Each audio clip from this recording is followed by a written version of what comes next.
Maintenant, nous allons débuter avec la playlist que je vous avais promis sur l'utilisation en fait de la chicane, dont moi je disais matérialisation du terrain selon les données topo et conception de notre maquette numérique en fait. Et après, comment faire notre documentation architecturale et aussi l'animation BMX. Répète. Bon, là, j'ai eu à prendre des coordonnées d'un site pour vous montrer un peu comment importer les coordonnées du site dans Archicad en fait.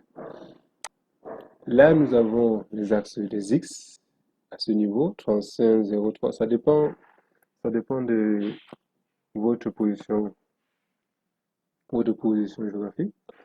Là, nous avons les Y et là, nous avons les Z. Bon, pour les Z, je n'ai pas tenu à. En fait, il n'y en avait pas dans le plan que j'avais, mais si vous en avez, vous pouvez les mettre. Ça permet de sortir les différents niveaux différents courbes de niveau de terrain, en fait. Bon, là, j'ai j'ai mes coordonnées là. Quand vous partez sur enregistrer, je vais s'enregistrer sous. Veillez à ce que vous êtes en fichier texte TXT. Moi, je ne vais pas le faire maintenant puisque je l'ai déjà fait. Le bas, peu importe. Vous l'enregistrez là, vous pouvez le retrouver plus facilement. Moi, je le ferme, je l'ai déjà.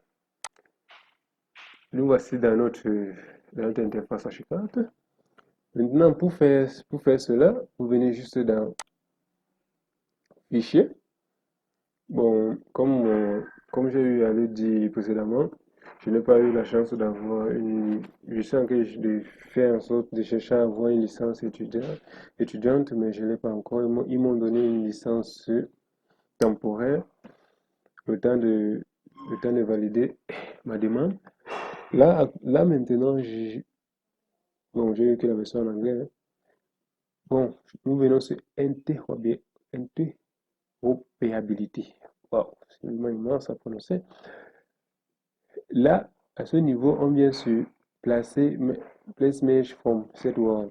Vous serez placé selon coordonnées géométrie, je pense bien, en français, oui.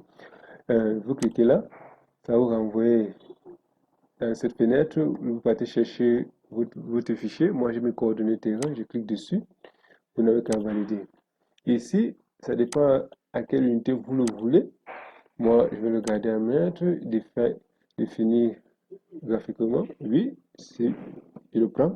Donc, en fait, c'est que là, en validant ce oui, je vais choisir la position nette de mon terrain. Mais si je clique sur Original Location, le fixage du terrain va se faire automatiquement. Là, je clique sur oui avec ma première option. C'est moi qui vais choisir où positionner mon terrain. Je clique sur oui. Là, vous voyez, je peux le déplacer. Par contre, si je prenais le deuxième, il allait se faire automatiquement. Là, je viens là. Ça, c'est l'origine nette de l'ennemi. Comme vous décrivez à chaque fois, vous donnez la base quand vous l'ouvrez. Je le mets là. Voici mon terrain là. Mais cette position ne me plaît pas trop. Je veux que cette origine soit à ce niveau. Et vous allez comprendre pourquoi quand on va placer les coordonnées au bout de nos terrains. Au bout de notre terrain, pardon. Là, je le déplace. Contrôle pour le déplacer. Je vais faire dans l'annuel. Clic droit. Je vais sur Move. Chez vous, ça s'est déplacé après le clic droit. Voici. Translation chez vous. Ça serait translation chez vous. On va passer droit. On va passer CTRL D chez vous. Ça serait CTRL T. Enfin, pas puisque les commandes diffèrent un peu en français et en anglais. Donc, là, je valide là. Je prends mon boussi que je mets là. Pour une histoire pour une raison de forme, je vais créer une rotation sur le terrain.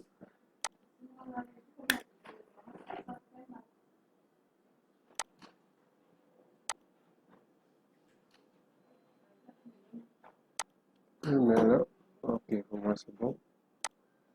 Ok, je vais voir encore en 3D pour donner un peu de volume.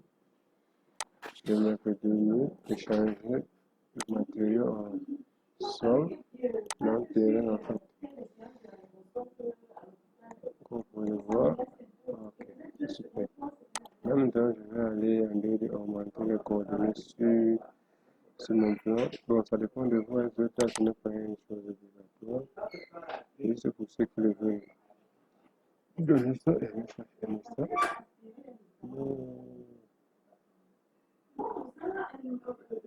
Je vais prendre celui-ci. Là, c'est mon point de géoréférencement, donc le point 0. Bon, là, celui-ci n'est pas bien visible. Je vais prendre celui-ci. Là, vous voyez 0, 0 en fait.